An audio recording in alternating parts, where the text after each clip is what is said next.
What's going on, guys? Alex Earth 814 EDC, and today I'm ready to do my full review on the Kizer Knives Kobold 2. This is in via the Lefty passaround group, and it is a package. You got the Kobold 2, and you have the Sparrow. You guys will probably see the Sparrow in the next video after this one, so if you're interested in the Sparrow, definitely come back tomorrow to see my full review of that as well. But the Kobold 2 is in via the Lefty passaround, and it is one of Kizer's knives that I believe released earlier in May, and it's a cool knife. It's big, it's slicey, it's very comfortable in the hand, has a lot of cool things going for it, very fidgety. I am not aware of the Kobold 1.0. I guess this is technically called the Kobold 2.0, but Kobold 2 is, same thing in my head.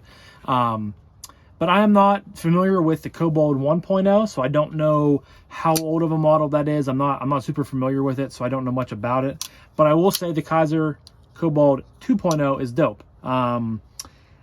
It's a front flipper, obviously. I guess we're going to jump right into materials. So it has a front flipper that is very big and protrudes from the scale, but it works very, very well. You have a hole for deployment right there. This is rocking some I think it's green canvas micarta from Kizer, and I must say their micarta is really, really nice. It's like progressively gotten better, but the micarta on both the Sparrow and the Kobold have really nice textures to it. And of course it's starting to be really windy as soon as I start to film, so hopefully the wind isn't bothering you guys too much. I have my phone tucked against the windshield of the side-by-side here, and it's a little bit kind of protected from the wind, so hopefully you guys are able to hear everything okay. If not, I do apologize, but I wanted to get out and get some videos banged out for you guys, and it's too nice of a day here in PA to do it inside. So the micarta is really well done, has a great texture to it. It's kind of like soft and supple, but it has some like underneath texturing too. It's kind of, I don't know, it's whatever it is, it's really, really nice. And Kizer has been killing it with their micarta recently. You have a loop over style deep carry clip that is milled a little bit. It's kind of a different clip than what they're used to using, and I really like it. It's definitely nice in a pocket, and I like the aesthetic of it.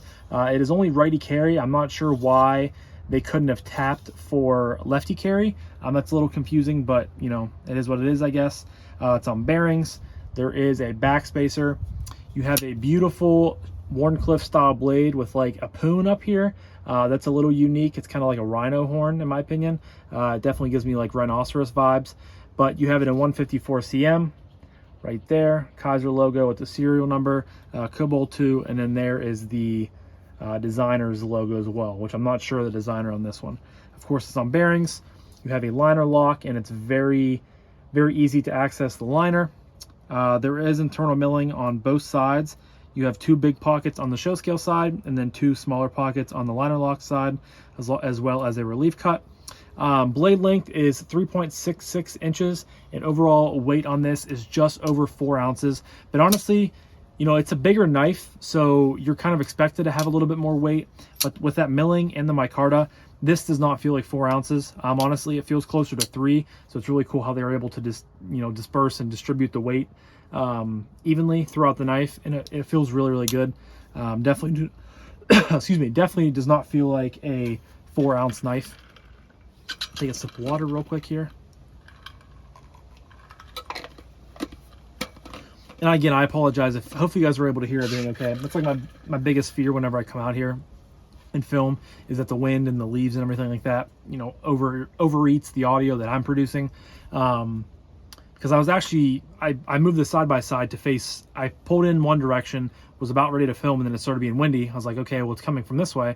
So I just changed, and just as I started filming this video, it started coming in the same way that I am now. So again, I apologize, but it should be okay as long as it, kind of protects my phone. But I think that's all for materials. The blade grind is a flat grind, comes down to a nice thin edge. You have about a medium size thickness on the blade stock. Nothing too great, but nothing too thin, kind of right in the middle. And yeah, that's all for materials. So we're going to jump into action next. We'll start with the thumb flick. You have a very narrow, sort of scooped out hole right there. Thumb flick works well. You just kind of, the way it works for me is you kind of just dig your thumb in there and kind of push out on an angle, and it pops right out of there.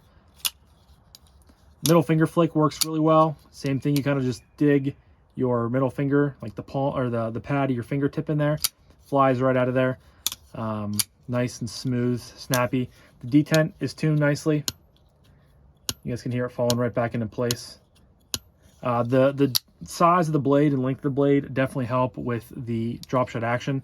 And then you have the flipper tab up here, which again, it's a little bit unique for flipper tabs when it comes to front flippers, just because it is, you know, so protruded from the scales itself. And at first it was a little weird, but it functions just like every other front flipper. I kind of build pressure right on the corner there, right on the brake. And that's how I can usually get pretty reliable openings. The over the top works, but you kind of have to get used to it. It's definitely not the most intuitive because you kind of have a lot of pressure to build to pop that out of there. And then you can do the sort of rollback. You just kind of have to, again, get your thumb, or excuse me, get your finger, you know, put right on the right spot to build enough pressure to pop it out of there. But, you know, all in all, it's nice when you have multiple deployment methods, knives with multiple deployment methods that have, you know, a good detent for everything. Because some knives, you have a weak detent for a front flipper, but a better detent for maybe a thumb flick or a middle finger flick. With this one, I think you have a good detent for everything. It all works well, and it all pops out and is very snappy opening. And then, of course, you have the closing method, or it just drops to your nail. Plenty of room for that lock bar. Just drops to your nail, and all you got to do is just kind of move the knife, and it's going to drop right home. It's very, very smooth. For blade play, there is a smidgen of blade play, but again, this is a pass-around knife, so it could probably, you know, be tuned up and Loctited and everything like that. And these are Kevin's knives, so I don't know. Sometimes he gives his stuff away, sometimes he keeps it. I'm not sure what he'll end up doing here, but if he keeps it, I'm sure he will tune this up a little bit better. And all it might take is just a turn of the pivot, but you know, I really don't want to mess with the knife because it's not mine. But it's very smooth. Oops. Drop shutty, bang, guillotines down, and I really, really like that. It's very, very fun to fidget with. And Kizer usually has very fidget-friendly knives and very smooth knives, so action on the Kobold 2 is very well done. Next up is ergos. And I think I've said this in pretty much every video where I review a bigger knife, and that is bigger knives tend to have more area space of scales, and that means it's usually, as long as they're not some crazy designs, their ergos are going to be really, you know, easy to handle, comfortable, easy to grip to, and that is absolutely the case with this knife. So without choking up, because you do have a forward finger choil there, you have a little bit of an indent there, and it kind of tapers off towards the back. And then up top here, you have pretty much a straight line. Kind of swells a little bit in the middle there, but it's pretty much straight. Pretty simple, in my opinion. But choked back, I can still get all four fingers on the knife here. Hold it on there very well. The pot clip does sit a little bit proud. I mean, just because of it's a loop over style deep carry clip, it's going to sit a little proud of the scales. But even choked back, can I feel it? Yes, I can. But honestly, it's not, you know, super duper hot spotty. You know, if you were going to sit there and really, you know, squeeze the knife really hard, then yeah, you can feel it even more. But all things considered, it's not that bad of a hot spot. And then the real sort of gem of the ergo department in this knife is using this choil, because then you get choked up even more. You put yourself in even more control of this big, beautiful, slicey blade with your thumb for some good control. If you're going to be doing some push cuts through cardboard, whatever you might be doing, you have a lot of control and a lot of cutting area to do, or to have, or to use, or to utilize, whatever you want to say. And then that brings you up even more on the pocket clip, which takes even more of a hot spot out of the pocket clip. So this is really, you know, most knives with forward finger choils, you're probably going to want to choke up and utilize that, because that's typically going to be the most comfortable position for your hand when you're utilizing and cutting with the knife. And this is, you know, no different, because it's just comfortable, gets locked into your hand. You can really do some precise cuts with this. The pinch grip works really well with this big knife. You have a nice tip up front there with kind of that rhinoceros area.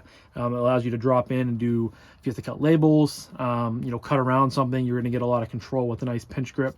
I love a pinch grip. I utilize it a lot with my knives, and this does it really, really well. So the micarta has a really good feeling to it, like I said earlier, so that allows for another, you know, sort of that brings more comfortableness into the ergo department. The fact that you get nice micarta and not some really dry, shitty micarta.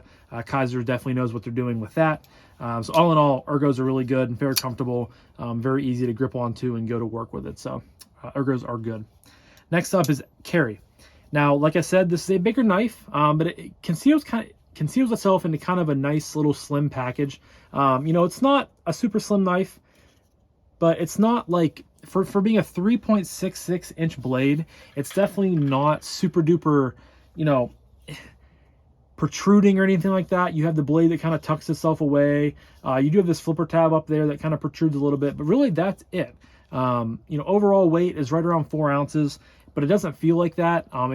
It disperses and distributes the weight very, very well for being a bigger knife, and it carries very, very well as well. One thing I will say, like I said earlier, I don't know why they couldn't have tapped lefty holes for a lefty clip. That's just me. I think they could have definitely done that, and you could have swapped the clip over for lefty if you're a left-handed person. So that's definitely a little, head scratching, especially because the opportunity is there. You have a, nice clean canvas over there, but, it is what it is at this point. So drops into your pocket. You have no flipper tab or anything over here to grab onto your hand if you're going down beside it to get change. Medicine, chapstick, keys. You guys know my typical methods. You have nothing to pull up out of there on if you're going to be going down underneath it. Nice and smooth, and the liners are all, there's really no sharp edges on this knife except for the flipper tab, and that's not even sharp. So kudos to Kizer for having good quality control and a good design team behind it. Yeah, I mean, for being a bigger knife, this thing carries awesomely. It doesn't feel like it's a 4 ounce knife. It doesn't carry like it's almost a 3.7 inch blade.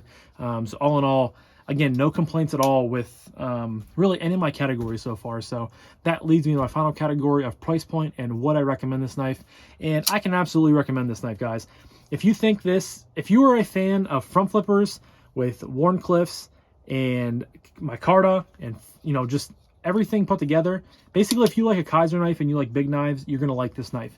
Because if you guys saw my NV V4 review, I had said that I really don't like bigger knives. 3.5 inch knives tend to be kind of my max for knives I buy. And this is a 3.66 inch blade. And I was kind of considering buying this one because I saw on White Mountain Knives, which I will leave a link specifically to this model in the description down below. I saw that White Mountain Knives is coming out with an exclusive in 4V and black aluminum scales. And I thought that was kind of a cool variation. It hasn't come out yet, but definitely be on the lookout for it to come out later this summer, I'm assuming. But I was kind of, it crossed my mind like, man, this is really good. I like Wharncliffes. The ergos are really good on this knife. Fit and finish and action is also really good on this knife. So it crossed my mind to buy it. Now, ultimately, I'm going to, pass on it just because I have other stuff I want to buy and, just one of those things. But I can absolutely recommend this knife. Like I said, if you like big micarta, Wharncliffe knives that are made by Kizer, there's so many different variations. If you like micarta knives, if you like big knives, Kizer knives, Wharncliffe knives, front flipper knives, all these things go together in this knife really, really well. And I think Kizer killed it. Again, I don't know what the Kobold 1.0 was or looked like or operated like, but they have a real gem on their hands in the Kobold 2.0. And I would love if they would, eventually make like a 2.0 mini and come in right around that, 3.15 to 3.25 inch blade, then I think I would definitely buy one. Because it's a cool knife. It's unique. It's unique with that sort of rhinoceros horn, and then also the flipper tab. It's just different, and I was not expecting this to come out and to be so good. The first video I saw was when Kevin got it in from Kizer, and he was talking about it, and I think he was a little surprised by it too. It's just kind of one of those knives that you don't expect it to be as good as it is. It kind of surprises you. It sneaks up on you. So I can absolutely recommend it. These go for $89, so $90 for really nice micarta, 154 cm, Wharncliffe blade, 3.6 inches of really nice steel, especially for that price point. An absolute killer action, front flipper, middle finger flick, thumb flick. All in all, just a fantastic package, a fantastic deal. And I think $90. You can't go wrong with that, especially if you use White Mountain Knives and use someone's code like Lefty10. You can get 10% off and get it down closer to $80. So I can absolutely recommend it. I really enjoyed having this in. I flicked and fidgeted with this quite a bit. I carried it quite a bit around the house, and it was a good companion to have for the time being that I had it in. So this was my full review on the Kizer Knives Kobold 2. Leave a comment down below. Are you guys, what are your thoughts on it? Do any of you have it in? Because if you do, I'd love to hear what your guys' opinions on it are. Me personally, I think it's a great knife, like I just kind of talked about all video, and I think it's a really good value as well. So as always, the link to this will be in the description down below, as well as a code to Blue Creek Knives and a link to Blue Creek Knives and a link to Barnescraft Designs. If you use code 814EDC at both of those locations, you can save some money. But I'm gonna wrap this up, guys. So thank you so much for watching. I greatly appreciate each and every one of you. I hope you guys have a fantastic rest of your day, morning, evening, whenever you're watching this. And I'll talk to you guys in the next one. Peace.